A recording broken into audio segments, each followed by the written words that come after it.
కాంగ్రెస్ దొంగ ప్రచారం చేసింది. ఏమన్నారు? బీఆర్ఎస్ బీజేపీ ఒకటే, అందుకే కవితమ్మని అరెస్ట్ చేస్తలేరు. ఇలా మరి కవితమ్మని అరెస్ట్ చేసిండ్రు. అదే కేసులో కేజ్రీవాల్ అరెస్ట్ అయితేనేమో అది అన్యాయమట, అదే కేసులో కవితమ్మ అరెస్ట్ అయితే మాత్రం అది న్యాయమట. ఇది ఎక్కడ న్యాయం, ఇది ఎక్కడ నీతి? 6 గ్యారంటీలు పక్కకు పోయినాయి, ఇప్పుడు 6 గారడీలు మోపోయినాయి. 6 గారడీలు అంటే ఏంటి? ఒకటేమో కాళేశ్వరం స్కామ్ అని చెప్పి యూట్యూబ్ లో ఆన్లైన్ అందులో ఒకటి రాయాలి, ఇంకో దిక్కు బర్ల స్కామ్, ఇంకో దిక్కు గొర్రెల స్కామ్, ఇంకో దిక్కు ఫోన్ ట్యాపింగ్, ఇదట అంటే అదట, అదట అంటే ఇదట, వీళ్ళ ఫోన్ ట్యాప్ అయిందంటే వాళ్ళ ఫోన్ ట్యాప్ అయిందట. నిన్న చూసిన దగ్గర నేను 10 లక్షల ఫోన్లు ట్యాప్ చేసిండు కేసీఆర్. చేస్తే గీస్తే ఒకడో ఇద్దరో లుచ్చగాళ్ళ ఫోన్లు ట్యాప్ చేసి ఉండొచ్చు, నాకేమెరిక కానీ చేసి ఉండొచ్చు దొంగలై లంగలి, ఎందుకంటే పోలీసుల పనేది. కానీ దానికి ఏదో పెద్ద అంతర్జాతీయ కుంభకోణం ఏందో జరిగిపోయింది, ఏమో అయిపోయింది. ఎందుకు ఇవన్నీ డ్రామాలు? మొన్నటిదాకా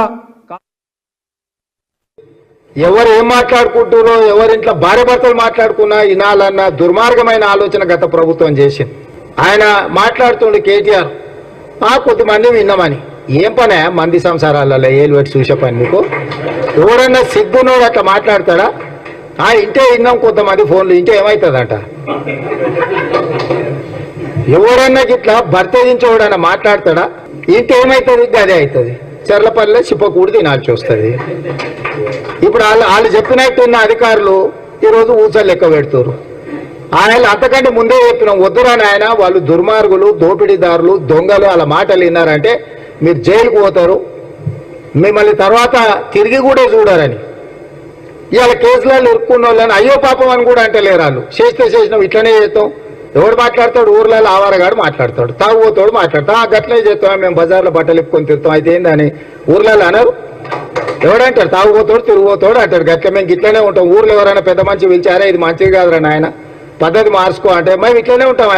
ఏం నువ్వేంది నాకు చెప్పేది? సేమ్ కేటీఆర్ కూడా బర్తగించిన అచ్చో సాంబోతులాగా మాట్లాడుతుండు. దాని ఫలితం దానికి ఉంటుంది.